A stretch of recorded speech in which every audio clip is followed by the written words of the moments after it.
Hi,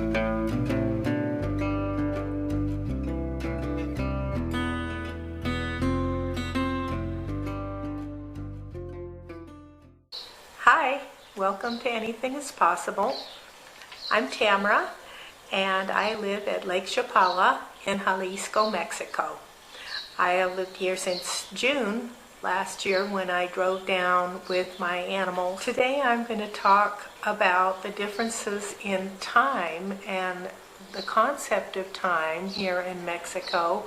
The first thing that I found, and I still have to remind myself daily, is that people really do pretty much take a break from about 2 or 3 in the afternoon on to the evening.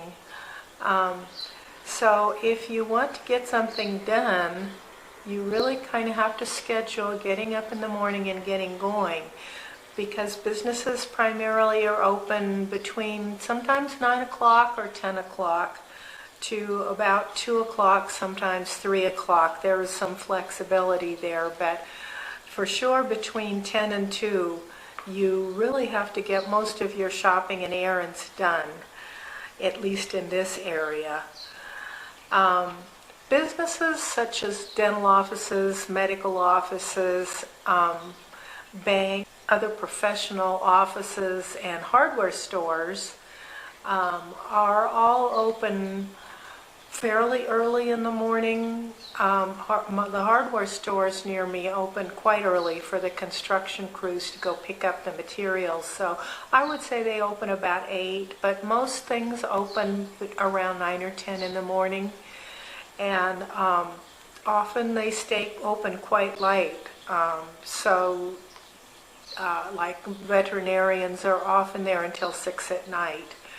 So you can plan on getting professional visits done pretty much any time of the day, but if you need to go shopping or you want to go out to eat, you really need to kind of plan to get up and get going in the morning. Often it was getting on towards 11 or 12 before I would get going, and I realized that you just kind of miss the boat if you have a lot of things you need to get done. So it's best to get up and get going. Don't procrastinate, and you have to plan. If you know that, for instance, you're going to go to the hardware store, you can schedule that kind of later in the day after the other things have closed. The pet supply near me closes at 2, so I try when I'm out and about to schedule the things that I'm having to do, get them done depending on when I know those stores will be open. So it takes a little bit of experience, a little bit of learning to know which stores are going to be open later and which ones will be closing at 2-ish. Most of the little eateries around here, the restaurants, the coffee places often open up fairly early. Mexican breakfast, as far as what the real Mexicans eat, they don't seemingly eat very much in terms of, real sweet things for breakfast. They often will eat kind of what we would think of as lunch, meats and tortillas and a kind of a more balanced meal than getting up and having a sticky bun.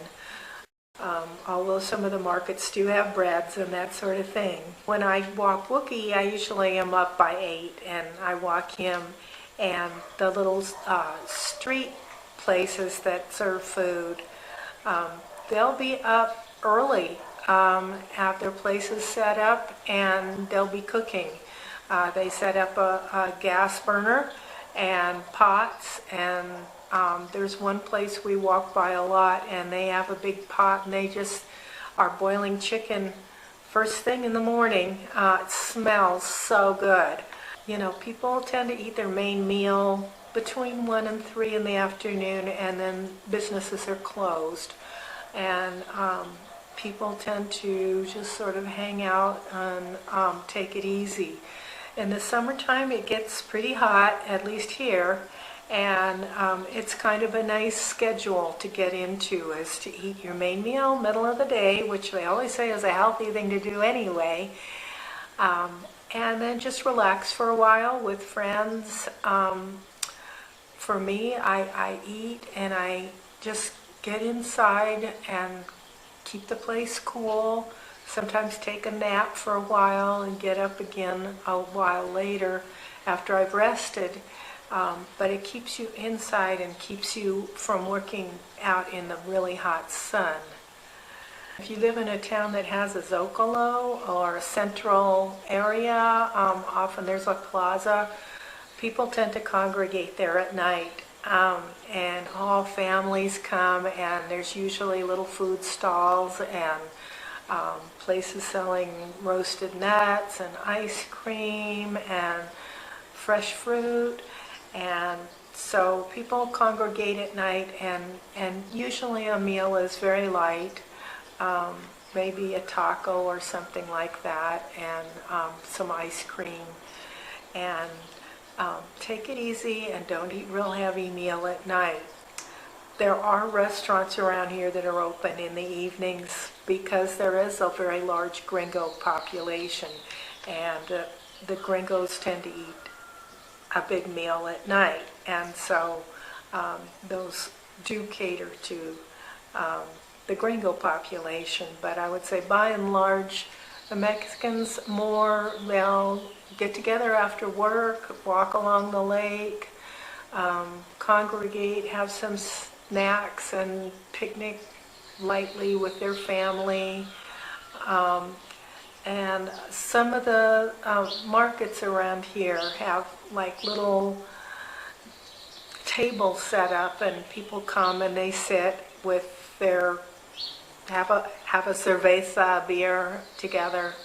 So that's kind of the daily schedule of most people here. It's really quite different from the U.S., where people, have something sweet in the morning, and then, lunch on the go, and then work all day, and then at night they have a big meal and sit in front of the TV. Here it's much more of a social thing.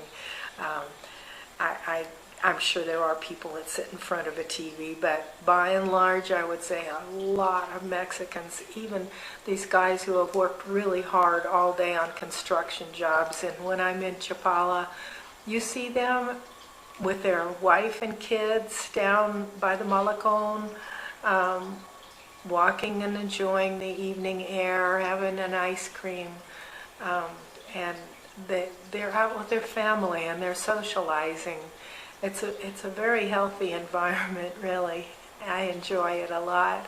I went to a class last week at the Lake Chapala Society on Mexican manners. Even when we're not intending to, sometimes we say and do things as Americans that are actually kind of hurtful to Mexicans. We tend to be very blunt, and we just barge right into a conversation and say what we want, And with them, it's always much more. It starts out, hello, how are you?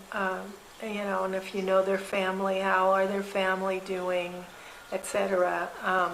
And then you can sort of get down to asking them what it is you want. But you always start out with some politeness and some niceties and caring about the other person.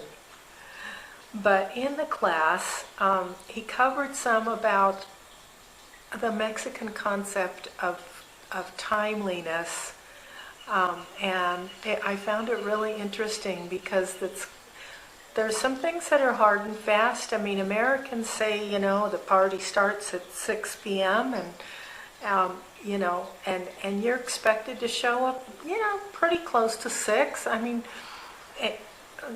even if it's not a sit-down dinner, a lot of times, hors d'oeuvres will be hot then, and people are supposed to start congregating, and you can even show up early, bring something and start hanging out with the other people. But in Mexico, if somebody asks you a party at 6, I mean, the party might just be getting started 9 or 10 at night, and it'll go well into the night. But if you show up at 6, apparently you're going to catch everybody off guard. They won't have the food ready, nothing will be set up. They might not even be showered and have their clothes ready and, you know, changed into their party outfit. Just nobody shows up on time for a party.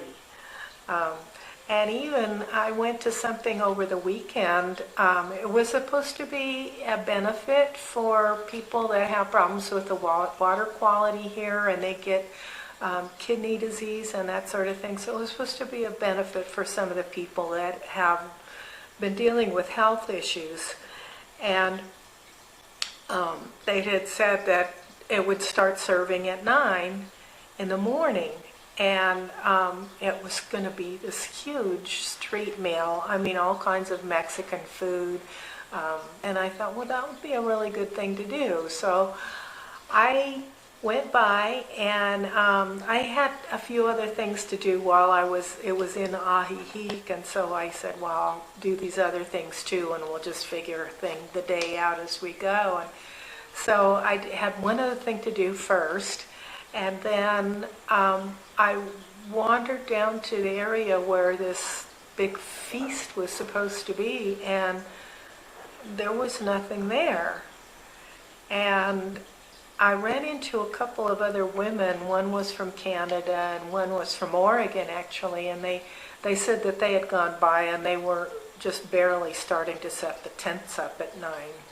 So there you go. It either didn't happen, but I have a feeling it happened, but it probably just didn't really start until noon. So I missed that whole event. It just, you know, I showed up at 9 because it said it would start at 9, being a gringo, and, you know, it was just not starting at 9. It wasn't going to start until lunchtime anyhow, and probably go all afternoon. But anyway, other things that you really do need to be punctual for is professional appointments. So if you have an appointment with an accountant or attorney or a dentist or a doctor, that sort of thing, you are expected to show up punctually at that time.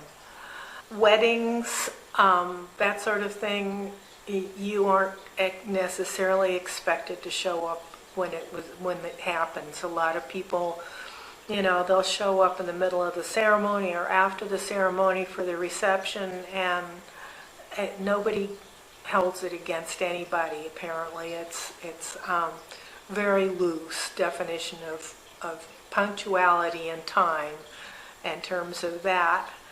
And work and school also apparently are, you know, they've been trying to get kids to be at school on time and work, and they've tried various different approaches by the federal government even.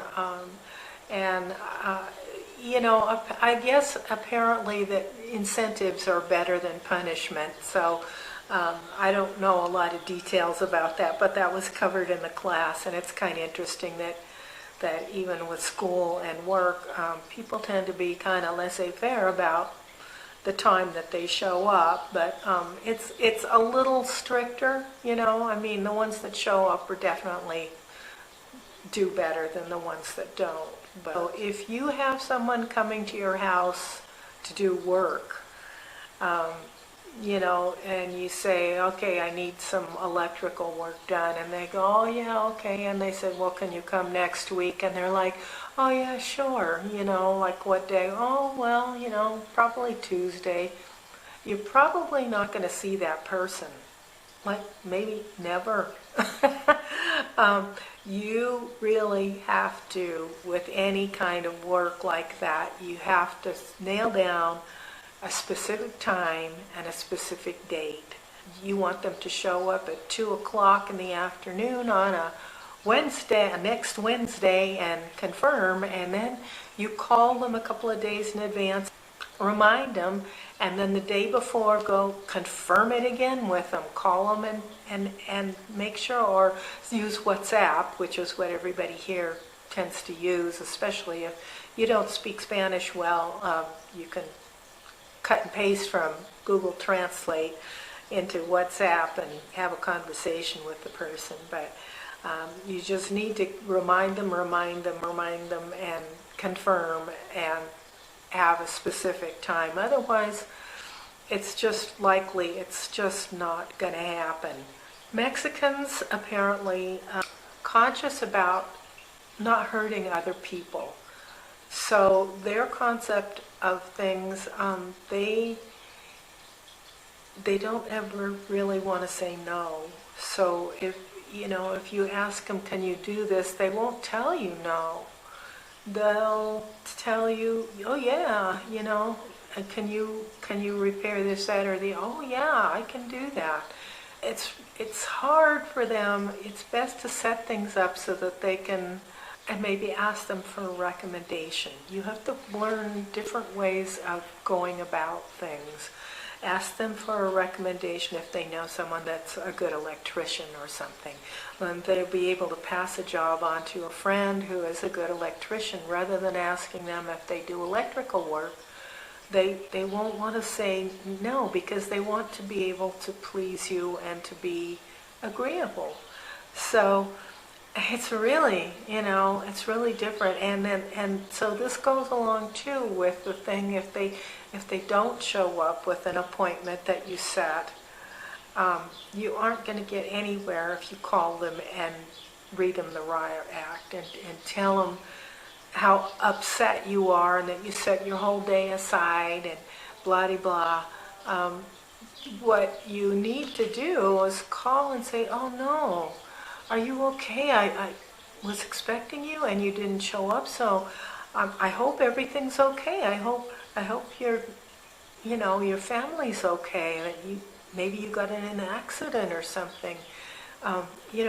Make it sound that you care about them, and that, they didn't show up. It must have been something really horrible that happened, and you feel very concerned.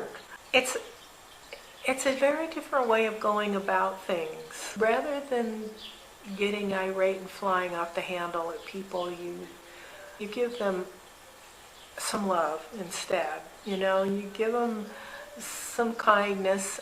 Just for God, they can say, oh my gosh, I'm so sorry I forgot, then that's okay too, but at least you showed your concern.